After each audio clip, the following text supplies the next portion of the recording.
Hi, I'm Mr. McConley, and this is BKW Intro to Agriculture class. And today we're out in the woods and we're doing a little firewood operation here. And so I'm going to show you some different things and talk about doing firewood. So lumber, timber, and firewood is a natural resource. And so we're taking advantage of this natural resource as part of our farm operation. And we're going to be I'm just going to be walking you through some of the process. We're not going to get into the splitting because right now we're just in the woods. The splitting will happen at a later date. But what we've done is we've gone around the woods and we've cut down various trees. Now these trees are hardwood trees because we're trying to sell them for firewood. So I got a maple tree here. Over in the woods there we have an ash we cut down, another ash. We have maple. Actually some crooked cherry trees that we cut over there, and you can see that these are already chunked up and piled. So what I'm going to do right now is I'm going to show you how we keep the log length or the chunk length consistent so that the customers are happy. I actually already marked this tree, but I'll just give you a quick demonstration.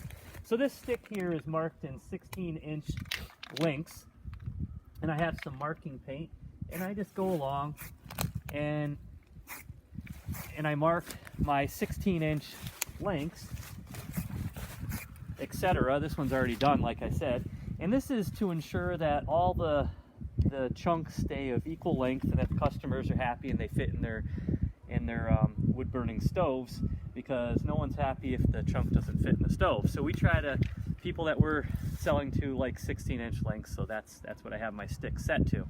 So I'm going to take the camera for a minute, and Farmer Andrew's going to take over, and he's going to saw up some chunks for you. Maybe just to start here. You can start at the top if you want, that's fine. So again, as we talked about in another video, he has his proper personal protective equipment, his helmet, he's got his chaps on, he's got his leather boots. So he chokes the chainsaw.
Well, we're going to let Farmer Andrew continue to work.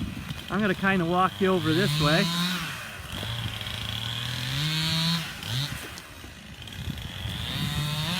We'll take a look at some of the stumps here. So as you recall, when we were cutting, we were working on taking out wedges. And here's an example of one where there was the wedge.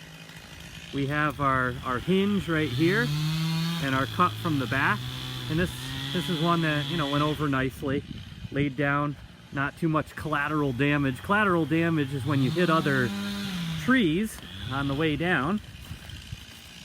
As we kind of wander up here, you can see we have some different piles of cherry wood. Now I hate to cut down cherry trees because I like them so much for woodworking, but these trees, this one up here was starting to get a little rotten, and the other one was really crooked, so I ended up cutting them down. Over this way, we have one of the next steps of the process. So the rest of the Looking Up Farm crew, give a wave, farm crew.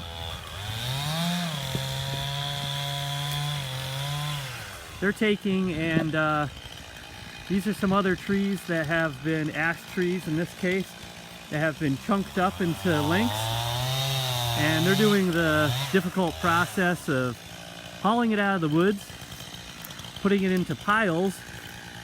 These piles allow so that we can just bring the splitter to one location and not have to move the splitter a lot. Makes it a little bit quicker. And what you'll notice with firewood is that there's an incredible amount of handling. So you cut the tree down, you chunk it up, you carry the big pieces out, and these aren't light. Whoop, wipe out. So you carry these out of the woods, and then you end up splitting and picking them up again while you put them on the splitter, and then you pick them up again and you put them on the trailer, and then you pick them up again and you stack them once you get home, and then you pick them up again, load them on the trailer for delivery, and then you pick them up again and unload them to the customer's house. So end up handling this 6 or 7 times, and that's what gets tiring. So we're going to continue working here, and you notice that we try to lay the branches down into little pieces, and then these little pieces we scatter around in the woods, and what that allows for is the regrowth of other trees, and it also doesn't leave the property looking like a mess. So we work our way out and we try to leave it pretty clean and good looking in the end. And if we go back to some woods that we've worked in the past few years, you can see that there's not much damage and the woods is growing back nicely. Also, while we're talking about it, if I pan out a little bit here and look at the woods itself, you notice I've left big trees, so I don't cut everything clear cut. I leave big trees, like for instance this maple tree here behind Farmer Thomas, and that maple tree is like a cedar tree. It will replant other maples around it. It's a nice big tree, and we leave it there, and that plants other maples. So, thank you for watching today. This has been our video on firewood, the first part of the process anyway. I hope you've enjoyed. I'm Mr. McConley for BKW Intro to Agriculture class. See you next time.